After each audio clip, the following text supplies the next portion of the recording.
That's the haunting part. Someone like you was once in their life, and they blew it. Not with an explosion, but with subtle betrayals.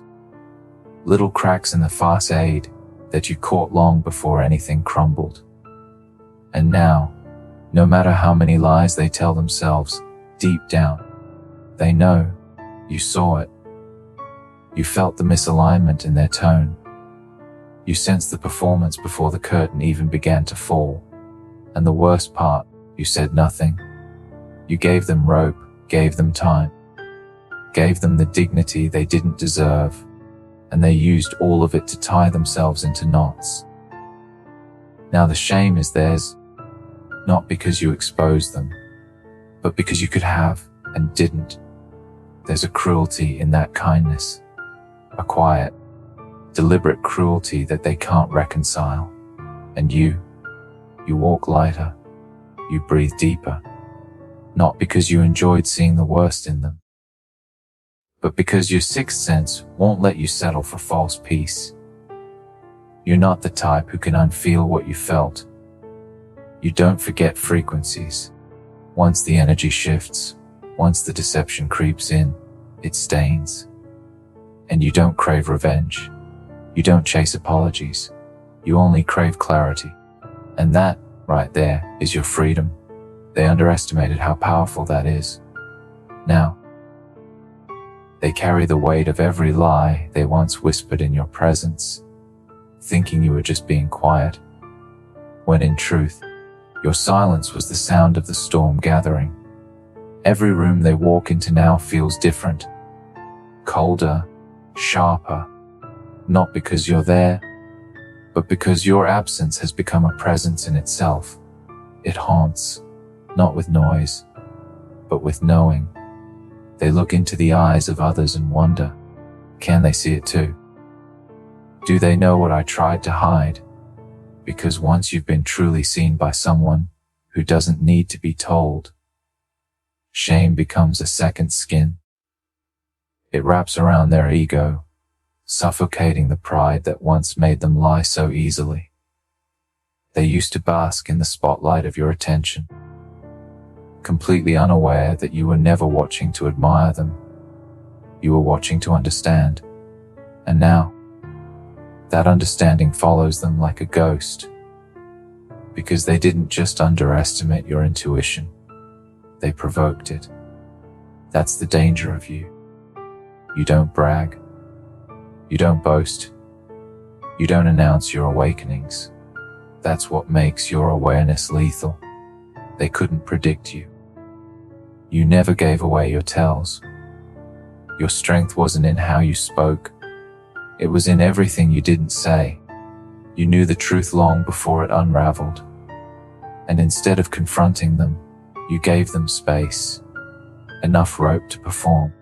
Enough time to reveal themselves. Enough illusion to collapse on its own. And when it did, they looked back, stunned by their own recklessness. They were the fool who mocked the storm, because it hadn't struck yet. The manipulator who lied with conviction, never realizing the person across from them could smell the smoke before the match was even lit. And now they dream about your stare, the calm one, the one that didn't argue but saw, and it haunts them.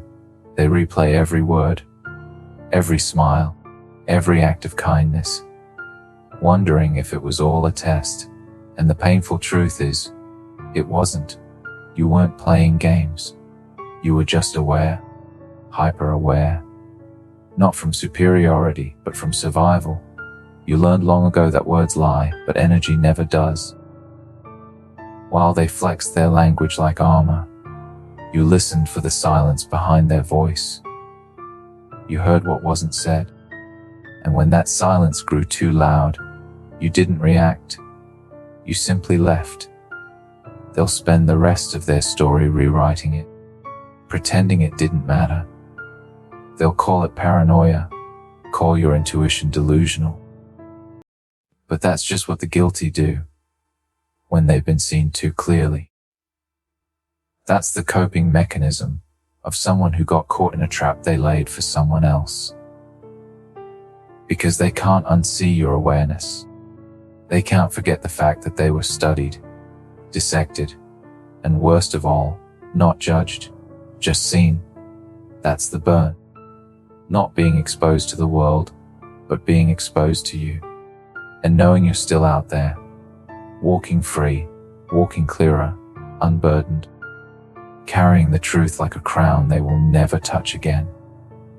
And you don't need a stage. You don't need closure.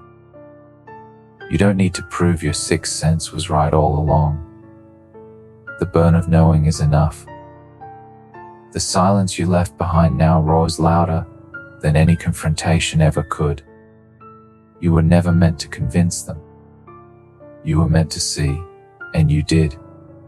And now they live with the echo of that seeing, a relentless reminder that some people, no matter how good they are at hiding, can never fool the one who feels truth before it's spoken.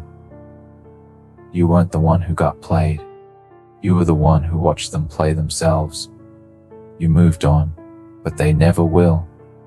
They'll wear their masks more carefully now. Speak slower. Choose their words with surgical precision when they meet new people. Not out of growth, but out of fear. You altered their blueprint. They now understand that not every quiet soul is Nava. Not every forgiving presence is blind. Somewhere in the back of their mind, you live as a cautionary tale, as the one they couldn't deceive, the one who didn't shout, didn't chase, didn't beg, but saw everything and simply walked away. They thought you only listened with your ears. They thought they could script their way through your presence, speak in fragmented truths without consequence.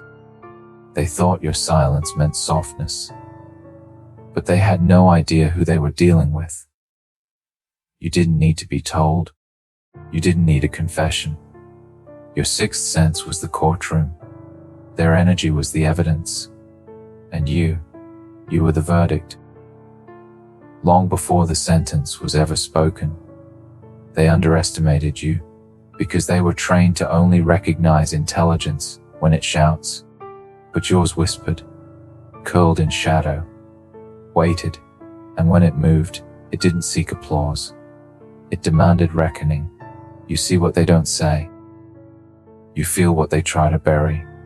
Your gift isn't mystical. It's forensic. You study the weight behind their words. You catalog contradictions in silence. Their pauses screamed louder than their apologies. Their eagerness to be understood, their rehearsed empathy, their overused narratives, none of it escaped you. Your intuition isn't noise, it's a scalpel, sharp, clean, merciless in its precision. They told you who they were before they even knew it themselves, and you never flinched. Because you don't fear darkness, you translate it. You grew up walking through rooms where truth wore masks, where survival meant seeing what wasn't said.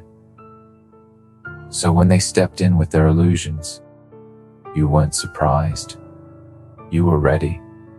They couldn't lie to you properly. They didn't study the mechanics of your silence. They didn't realize how deeply you remember.